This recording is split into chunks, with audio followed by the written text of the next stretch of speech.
महाराष्ट्रातही पहिलीपासून मराठी इंग्रजी सोबत हिंदी विद्यार्थ्यांना शिकावी लागणार आहे। शाळेतील 1ली ते 5वीच्या विद्यार्थ्यांना मराठी आणि इंग्रजीसह हिंदी ही तृतीय भाषा म्हणून सक्तीची करण्याचा निर्णय घेण्यात आला आहे।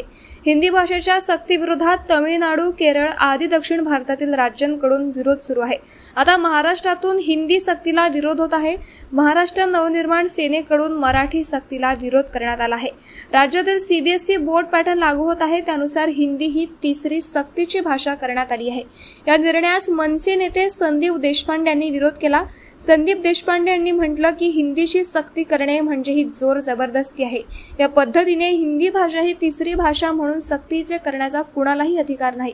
महाराष्ट्र शासनाच्या निर्णयास आम्ही विरोध करू आणि त्याचा आम्ही निषेधही करू।